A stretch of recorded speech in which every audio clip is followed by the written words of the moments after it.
ইব্রাহিম আলাইহিস সালাম আল্লাহর ঘর বানাইয়া দোয়া করছে। এই দোয়ার মধ্যে কি বলছে দেখেন। আর আমরা পরিবারের জন্য, সন্তানের জন্য আমরা কি ভাবি, আর উনি কি ভাবছে, কি বলছে, কি বলা উচিত, শুধু এটা শুনেন, তাইলেই শেষ। ইব্রাহিম আলাইহিস সালাম ইসমাইলকে সাথে নিয়ে আল্লাহর ঘর কাবা পুনর্নির্মাণ করে আল্লাহর কাছে দুই হাত তুলে দোয়া শুরু করছে। এবার এই দোয়া করতেছে, রব্বানা তাকাব্বাল মিন্না। এক নম্বর দোয়া, আয় আল্লাহ, আমরা পিতা পুত্র মিলে আপনার ঘর নির্মাণ করলাম, রব্বুল আলামিন আমাদের এই খেদমতটুকু আপনি কবুল করে নেন। এই এক নম্বর। বাপ পুতের মেহনত আপনার ঘরের জন্য করেছি, আপনার জন্য করেছি, মাওলা আমারও কবুল করে নেন, আমার সন্তানকেও কবুল করে নেন। রব্বানা তাকাব্বাল মিন্না, আমরা দুইজনের খেদমত আপনি কবুল করেন। আমি আমার সাধ্য মতো আপনার ঘর কাজ করেছি, আমার সন্তান সন্তানের সাধ্য মতো ঘরের কাজ করেছে। কারণ বাপ পুত্র আর সমান সমানই টানছে না, কারণ উনি হলেন সামর্থ্যবান, সে তো বাদশা। কিন্তু আপনি আমাদের দুইজনের খেদমত কবুল করেন। ইন্নাকা আনতাস সামিউল আলিম। ইব্রাহিম আলাইহিস সালাম বলেন, আল্লাহ আপনি তো সব শুনেন, সব জানেন। আল্লাহ আপনার জন্য করেছি কিনা, আপনার সন্তুষ্টির জন্য ঘর করলাম কিনা, আপনার কাজ করলাম কিনা, দুনিয়ার কেউ যদিও না জানে, আপনি তো জানেন, আপনি তো জানেন, আপনি তো সব শুনেন। তাহলে আপনাকে তো আড়াল করার কিছুই নাই। ইন্নাকা আনতাস সামিউল আলিম। আয় মাওলা, নিশ্চয়ই আপনি সব শুনেন, সব জানেন। অতএব আপনি আমার দিলের খবরও জানেন, আপনি আমার বাহিরের খবরও জানেন। আমি আমার ছেলেকে কি বলছি আপনি সেটাও শুনেন, আমার ছেলে আমারে কি বলছে তাও আপনি জানেন। সব আপনি শুনেছেন, জানেন। অতএব আপনি আমাদের পিতা পুত্রের এই খেদমত কবুল করে নেন। এই হলো এক। দুই নম্বরে দোয়া, রব্বানা ওয়াজআলনা মুসলিমাইনি লাক। এই দ্বিতীয় দোয়া হলো, এক বাপ তার ছেলেকে নিয়ে আল্লাহকে বলতেছে, আল্লাহ আমরা পিতা পুত্র দুইজনকেই আপনি ইসলামের উপরে দৃঢ়তা, ইস্তেকামাত, মজবুতি দান করেন। আমি যেন জীবন ভর আল্লাহ মৃত্যু পর্যন্ত যেন দ্বীনের উপরে, ইসলামের উপরে থাকতে পারি। আমার ছোট্ট মাসুম সন্তানকে আপনি এভাবে কবুল করেন। আমার ছেলে ইসমাইলও যেন মৃত্যু পর্যন্ত আপনার দ্বীনের উপরে থাকে। হ্যাঁ, সন্তানকে আল্লাহর হাতে গছায় দিছে, আল্লাহর হাতে তুলে দিছে। সন্তানের জন্য ইসলাম চাইছে। আল্লাহ আমি যেমন নামাজ পড়ি, আমার সন্তানও যেন নামাজ পড়ে। আমি যেমন আপনার হুকুম মানি, আমার সন্তানও যেন আল্লাহর আপনার হুকুম মানে। আমরা 5 ভাই। আমার আব্বা মসজিদে ইমামতি করতেন, আলেম ছিলেন, কিন্তু কোনো বড় মাদ্রাসায় পড়ায় নাই, শুধু মসজিদে ইমামতি করতো আব্বা। প্রাইমারি স্কুলে মাস্টারি করতেন। আমার বুঝ হওয়ার পরে আমি হাজার হাজার বার, শত শতবার দেখছি আমার আব্বার লগে আমি কত দোয়ায় শরীক হইছি। আব্বার সাথে নামাজে যাইতাম, শবে বরাত, শবে কদর, রমজানে, তারাবিতে। আমার আব্বা খুব কান্ত মুনাজাতের মধ্যে, আমি এগুলা দোয়া শরীক হইতাম। বাসাতে এসে এসে মারে শুনাইতাম, আব্বা কিতা কিতা কয় দোয়ার মধ্যে, এগুলো সব বলতে পারতাম। তো আমরা 5 ভাই। আমি বুঝ হওয়ার পরে সবসময় শুনতাম আব্বা বলতো, আল্লাহ আমার ছেলেদেরকে হক্কানি রব্বানি আলেম বানা, এই কথাইটাই কইতো আব্বা। তা আমরা আলহামদুলিল্লাহ 5 ভাই, আল্লাহর দয়া, আল্লাহ করাইছেন, 5 জনই আলেমে দ্বীন হয়েছে, 5 জনই। কিন্তু মজার একটা বিষয় হলো, আমরা 5 ভাই এই পর্যন্ত বহুবার, আমি একটু কম করছি, বাকি অন্যরা আমিও সামান্য একবার চেষ্টা করছি ব্যবসায়িক লাইনে টাকা পয়সা খাটাইয়া লাভবান হওয়ার জন্য। আমরা 5 ভাই বহুবার চেষ্টা করছি। এই পর্যন্ত যতবারে আমরা 5 ভাই যে ভাইয়ে ব্যবসায়িক কোনো লাইনে টাকা খাটাইছি বা চেষ্টা করছি, মনে মার খেয়েছি, শক্ত মারি যে মার আর ফুঁজিয়ে নাই, একেবারে ফুঁজিয়ে নাই। মানুষ তো কিছু নই আইহে, হ্যাঁ লাভটা তো ফুঁজিয়ে নাই, সুতরাং একেবারে একজনেরও না।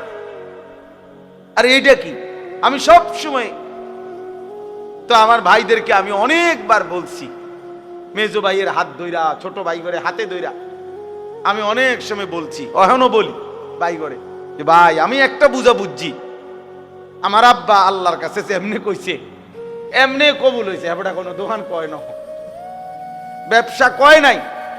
আমার আব্বাই যদি আমাকে লাগে একটু টাকা পয়সার কথা কইয়া যাইতো, তাহলে হে লাইনে আপনারা পারতেন। আব্বাই বলে গেছে আল্লাহ সন্তানদেরকে আলেম বানান, বাপে যেমনি কইছে এটাই কবুল হইছে। বাপে আমগোর লাগে কি চায় নাই, দুনিয়ার ব্যবসা চায় নাই, এই জন্য হয় না। নইলে দুনিয়ার সব মানুষে, আমার এক বোনজামাই আছে 28 বছর মনে কম পক্ষে, উনি বিদেশ যাইতে চাইছে, উনার সাথে শতবার আমিও ওরম দেখছি, উনি যায় বিদেশ যাইতে আছে, মানে ঢাকা হেনটাই এলেছি, ওনার সাথে সবার ফ্লাইট হয়ে গেছে। একবার শুধু জীবনে উনি হে ফাঁসে গেছে, মানে ওই দেশে, যেই দেশে, ওই দেশের এয়ারপোর্টের থেকে ফেরত গেছে। আল্লাহর দয়া, হেদিকে যাইতে দিচ্ছে না, কি ব্যাপারটা কি? অথচ কত মানুষ কি চলে গেল বিদেশ যাওয়াটা কি খুব কোনো কঠিন কিছু? কথা বলেন না কা? তাইলে এই আপনাদেরকে বললাম, এটা মনে রাখতে হবে, নিজের সন্তান, নিজের পরিবার পরিজনের জন্য আল্লাহর কাছে দুনিয়া চাওয়ার দরকার নাই, আখিরাত চাইতে হয়।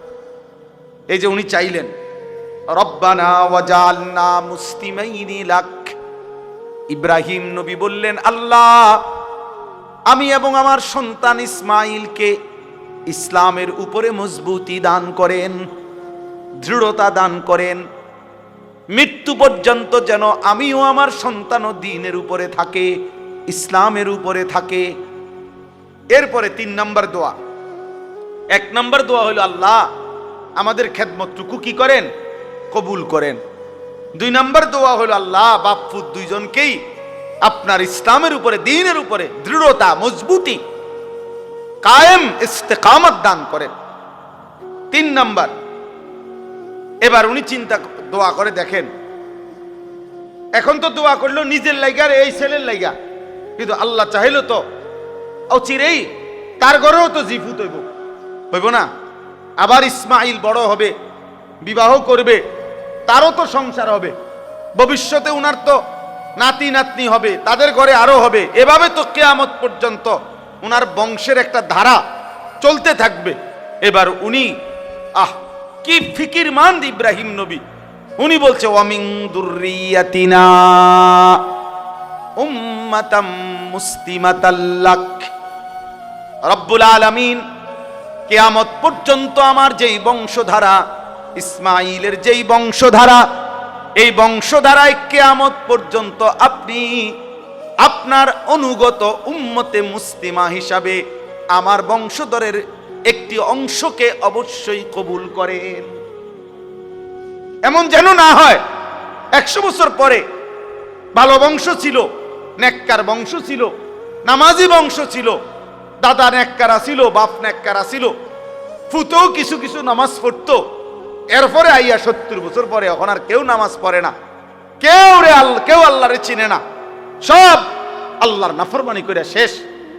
ইব্রাহিম আলাইহিস সালাম বলছে এমন যেন কখনো না হয়, কিয়ামত পর্যন্ত আমার বংশধারায় একটা অংশ যেন এমন থাকে যে যারা সর্বদাই উম্মতে মুসলিমা, আপনার আনুগত্য, আপনাকে আত্মসমর্পণকৃত, আপনার আপনার আদেশ মানে এরকম মুসলিম একটা গ্রুপ, একটা বংশের একটা অংশ কিয়ামত পর্যন্তের জন্য আপনি কবুল করে নেন। এজন্য হাদিসে আছে, আমাদের নবী সাল্লাল্লাহু আলাইহি সাল্লামের কাছে একবার মদিনার সাহাবীরা দোয়া চাইছিল, আনসার। ওনারা বলছিল, ইয়া রাসূলুল্লাহ, আমাদের আনসার যারা, আমরা মদিনার আপনার সাহাবীদেরকে, মক্কার সাহাবীদেরকে সাহায্য সহযোগিতা করেছি জীবনভর, আপনি আমগুলো লাগে একটু দোয়া করেন। হাদিসে আছে নবীজি দোয়া করছে, আল্লাহুম্মা গফিরিল আনসার, আল্লাহ আমার আনসারি মদিনার সাহাবীদেরকে মাফ করে দেন। এরপরে নবীজি বলছে, ওয়া বানিল আনসার, আল্লাহ আমার আনসারীদের সন্তানদেরকে মাফ করে দেন। ওয়া আবনায়ে বানিল আনসার, তাদের সন্তানের সন্তানদেরকে মাফ করে দেন। এইভাবে 5-6 বার বলছে নবী। অর্থাৎ আল্লাহ শুধু এদেরকে না, এদের আগত খানদান যারা কিয়ামত পর্যন্ত আসবে তাদেরকেও মাফ করে, তাদেরকেও মাফ করে দেন। তো ওয়া মিন দুররিয়াতিনা উম্মাতাম মুসলিমাতাল লাক, আল্লাহ আমাকেও ইসলামের উপরে দৃঢ়তা দেন, আমার সন্তান ইসমাইলকেও দেন, আমার বংশধারা ইসমাইলের বংশধারায় কিয়ামত পর্যন্ত উম্মতে মুসলিমা বানান, আপনার অনুগত বান্দা বানান। এজন্য একজন মুসলমানের সার্থকতা মিয়া, আপনি তো 30 বছর খাইছেন দাইছেন সুদে ঘুষে কিস্তিতে লোনে খাইয়া দাইয়া, এরপরে চলে গেলেন মিয়া। এরপরে যদি বংশধর এমন হয় 50 বছর পরে আপনার বংশের কেউ আল্লাহ চিনে না, নবী চিনে না, আখিরাত চিনে না, তো আপনার কবরে সওয়াব যাবে কেমনে? আপনার কবরে সওয়াব যাবে কেমনে? আপনার বংশধর তো আল্লাহই চিনে না, আখিরাতে তো চিনে না। আল্লাহ আমাদেরকে মাফ করে দেন, আল্লাহ আমাদেরকে মাফ করে দেন। এরপরে তিনি বললেন, ওয়া আরিনা মানাসিকানা।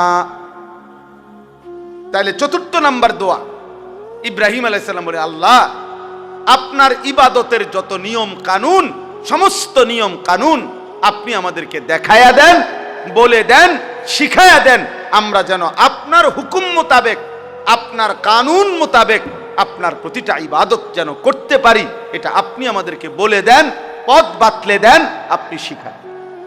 অর্থাৎ বুঝাইছে আপনার ইবাদত যেন মন গড়া না করি, বরং আপনার নির্দেশনা মতো যেন করতে পারি, এমন পথ আপনি আমাদেরকে দেখায়। অনেক মানুষ আছে, আহা আমরা নমাজ পড়ে হেবড়া, আপনি জিজ্ঞাসা করেন তাব্বাতিয়াদা সূরা নুরানির বাচ্চা, ও শুনলে হাসবো। আত্তাহিয়াতু পড়েন চাচা, তো একটা বাচ্চা যদি আমগো মাদ্রাসাগুলোতে এরাও শোনে, এরাও এই চাচার এগুলা শুনলে হাসতে হাসতে পানিত পড়বে। তো তাহলে এটা কি নামাজ? যার সূরা হয় না, যার একটা দোয়া ঠিক নাই, রুকু সেজদা ঠিক নাই, আত্তাহিয়াতুটাও ঠিক মতো পড়তে পারে না, কিচ্ছু পারে না, হেবড়া ওড়ে আর নাম হেবড়া কবড়া নামাজ পড়ে। কি নামাজ এটা? এই নামাজের তো কোনো ফায়দা নাই, অশুদ্ধ, ভুল। যেই নামাজ সূরা কেরাত দোয়া কালাম তাসবিহ ভুল, অশুদ্ধ, খোদার কসম ওই নামাজ হবে না, এটা কোনো নামাজ না,